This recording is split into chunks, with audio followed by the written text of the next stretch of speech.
Okay, we are touching up the Mazda CX-5 with the 46V Soul Crystal Red paintwork.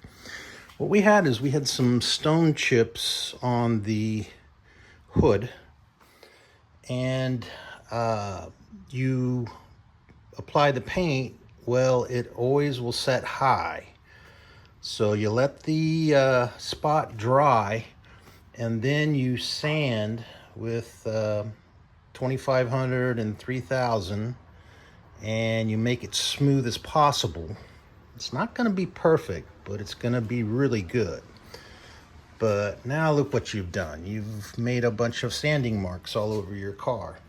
So we're going to take the shinemate 21mm DA polisher, and we're going to use a product called Leale, which is a medium compound, to remove the sanding marks. And then we're going to finish it off with a finishing compound, or finishing polish, I should say.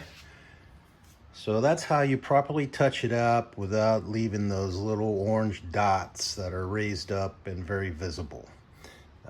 Sanding is a scary thing.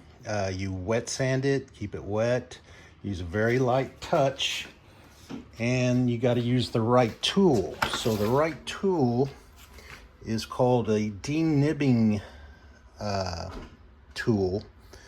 And these are the 2500 and 3000 sandpapers. And there's two sides to it, a Velcro side and a PSA or a sticky side. So these are sticky, so you just stick it on there and spray some water and sand gently back and forth, then come back at it at a right angle if you need to. And you've leveled it, and now we're going to go polish. I'll show you the results in a minute. Okay, this is the results after polishing. You can see all the sanding marks are gone. You still see the dots, but like I said, it's not going to be perfect, but it is super level. It won't show up, at certain angles anymore.